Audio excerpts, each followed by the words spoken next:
Attention step video is playing for 30 seconds.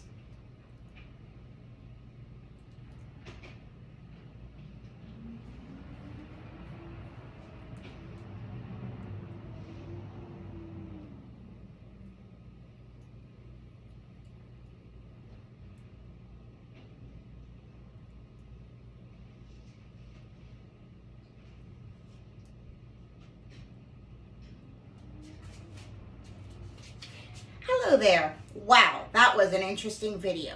By a show of hands, how many of you have been in such a situation like that as a customer and thought to yourself, there's got to be a better way for this company to do business? Well, I have myself, and that's why I'm here today to talk to you about 2 careers in business. My name is Jody Cordero, and I am an Administrative Services Manager at Carnival Cruise Lines. I've been employed with Carnival for 5 years. I started in the contact center as a customer service agent, where I stayed for 2 years, and then I was promoted to a sales and service analytical coordinator, and then after that to my current position, which is again Administrative Services Manager. I'm also a board member at the Institution of Management Consultants. I'm here today to inform you about 2 entry-level careers that you can get into with your bachelor's degree once you graduate from FAU.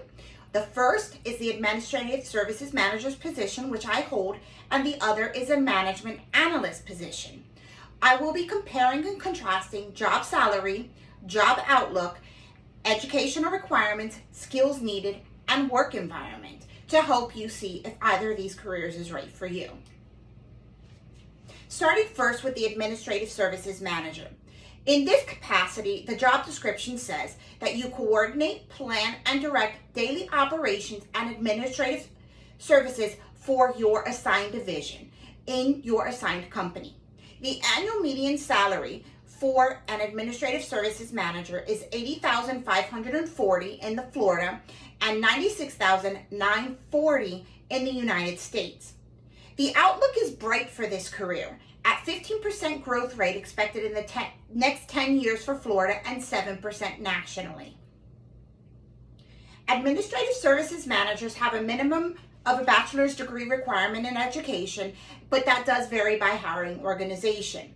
What is more critical is the skills that are needed. You need to be highly detail-oriented and analytical, so when you're looking at situations, you can say, what can we improve and how can we improve it? And then you have to have great leadership and communication skills so you can get those thoughts out to your customers or to your employee base. The work environment allows you to work in many sectors. Primarily, it is a business sector, but you can also work in health, government, and pretty much any sector where there's a business and procedures that need to be followed. Generally, it is an office-based position, so you would live at home and then you would go to the office each day. You would maybe work in an office itself, or you would probably have to move around a lot because you're going to be talking to employees and you're going to be checking out the facilities and you're going to be reviewing a lot of things hands-on to see what you can do to maybe improve the processes. So you have to be very hands-on with this type of position. Now, for management analysts, it has a similar job description. It states that you evaluate operating structures and procedures of organizations and then provide feedback and recommendations to improve efficiencies and productivity of those operations. The annual median salary in Florida is $67,060 and in the US, $85,200. The outlook is even brighter in the case of management analysts, with a 21% increase in the next 10 years in Florida and 11% nationally. They also require a bachelor's degree for management analyst positions, but some companies also may require a master's degree. Again, the same type of skills that are needed are analytical, problem solving, and time management skills, since you'll be having a lot of projects that you need to be working on and checking to see what are we doing that may be able to be improved, both for operations and customer service reasonings. Again, you also have to be highly communication oriented and have great interpersonal skills, because you need to be able to translate those ideas into thoughts to give recommendations to your clients. Sorry about that. Okay, and our work environment is primarily in the business sector, but again, it can be in other sectors such as healthcare, government, and different type of sectors as well. Again, these are business positions. Pretty much everything is a business, so you may be able to give recommendations for nonprofits and things like that as well.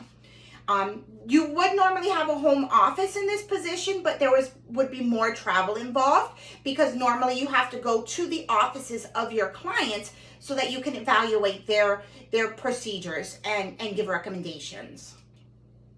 So to compare and contrast, again, both of them, the similarities are that there's a minimum of a bachelor's degree requirement. You have to be highly analytical and great customer service and communication skills, and it's available in a wide range of sectors.